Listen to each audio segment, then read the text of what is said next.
today's video, I will be talking about 4 practical things that you can do to help you find the school of your dream, to help you find a school of your dream that has fully funded offer just for you. Welcome back. If you're watching this channel again, thank you for coming back. And if this is your first time, welcome. My name is Tolu. I am a second year Masters of Biology student at the Minnesota State University. In 3 years, I actually went from receiving multiple rejections to actually securing multiple fully funded offers in the United States. So if you're looking for a channel where you can learn practical things to do to increase your chances of getting into graduate school, you have found the right place.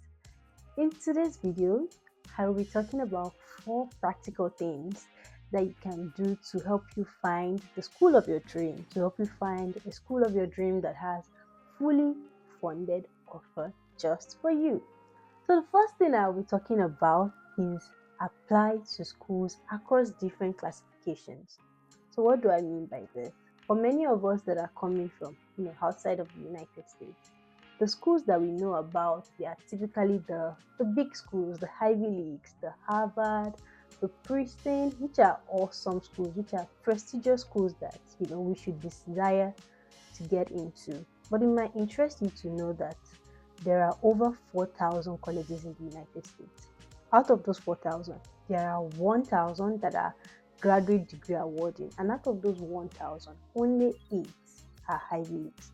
So let's do the math together. If you focus on applying to only Ivy League schools, then compared to apply to a diverse classification out of the 1,000, which one will increase your chances of getting into the graduate program, right? Ivy Leagues is a term that was initially used to classify schools that participated in an athletic conference. But over the years, the word Ivy League has come to mean, schools that have prestigious research breakthrough, that have notable alumni, that have institutions that have been created a long time ago. And also, these are schools that are located in a specific region of the United States, which is the northeastern part of the United States. So there are definitely schools that fit some of these classifications. I mean, some of these things that Ivy League means, but they are not Ivy Leagues. For example, there is what we call the private research institutions. So these are schools that are funded by individuals, by philanthropists, but they are not Ivy League. For example, Stanford University. Stanford University is a very good school. Though it is not an Ivy League, it also has a very competitive acceptance rate of 4%. Harvard is an Ivy League and it has an acceptance rate of 4%. Now let's look at another type of institution that is called public research institutions. So this type of institutions are funded by the state government, and because of that, they usually have a more robust funding, and they also have a less competitive acceptance rate. An example in this category would be the University of Michigan, that has an acceptance rate of 20%. So we are moving from 4% to 20%. So this acceptance rate will vary from program to program. But the acceptance rate I'm giving are just a general acceptance rate for each institution. So another type of institution will be historically Black colleges and universities. And an example would be the Great Howard University. So Howard University was created initially to serve the Black community, but in modern day, the type of students in this school are very diverse now, and Howard is very prestigious for STEM programs and also law programs, and they have an acceptance rate between 30 to 35%. So this acceptance rate will mean that out of the number of people that apply, these are the number of people that they will take. So the lower the acceptance rate, the more competitive it is to get into that school or that program. Another type of institution will be the regional university. So these universities were created to serve more region needs, and typically they have the very enticing acceptance rate. And an example would be University of North Carolina at Charlotte, which has an acceptance rate of 65%. So am I saying that you should not apply to Ivy Leagues? Definitely not. You should apply to Ivy Leagues if you have found a program there that you really like, but it would be of interest, to be a good advantage if you apply to not just Ivy League, but you apply to private research, you apply to public research, you apply to historically black colleges, and you apply to regional colleges. So make sure you have like at least 2 candidates from each of those different categories. That will really increase your chances of getting into graduate program. So which leads me to my second point, which is research alignment. For many programs, actually, you will need to find somebody who is in that program, who is doing something that you are interested in. So I'm talking for, let's say, for example, you want to do a PhD or a MSc in chemical engineering. You need to find somebody in that school that is doing something of interest. You might not necessarily need that to get admitted, but you will need that to put on your statement of purpose, like your statement to say, oh, I have identified this person and I really like to come to this school because of what this person is doing that I would like to be a part of, right? For most of us, what we did for our undergrad might not necessarily be what you want to do for your graduate degree, but it is still very important that whoever you have identified is doing something related to what you have done before.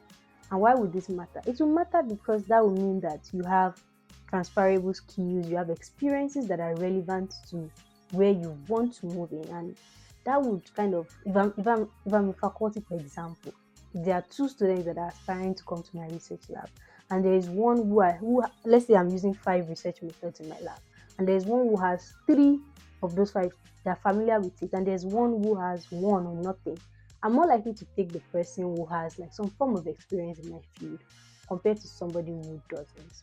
And like I said earlier, for many people, what you did might not be what you want to do.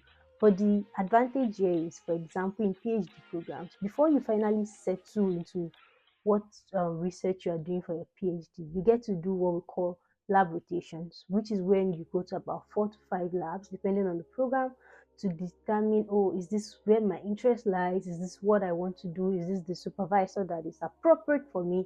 And all of those good stuff. So that will give you the chance to make your final decision. But the most important thing at the point of when you're trying to get admitted is that you write an essay that shows you most qualified, which part of it is finding somebody that is doing something that is related to what you are doing. But let's say your case is that it's not just in terms, let's say you are in biology, but you want to move to an entirely different field, right? And that is a quite different and special case. Typically, for people who want to switch fields completely, I usually recommend gaining experience in that new field that you're interested in. So let's say you're in biology, but you want to move to geography.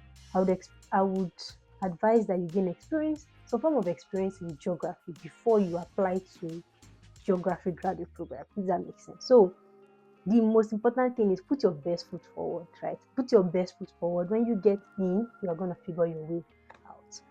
And to the third point, which is very important point, which I believe that most of you are interested in, is funding. So if you have watched this up to this point, I know you are interested in funding. So let's talk money. So funding in the United States works a bit different from how you find it in like the United Kingdom, for example. Funding in the United States graduate program work through what we call assistantship.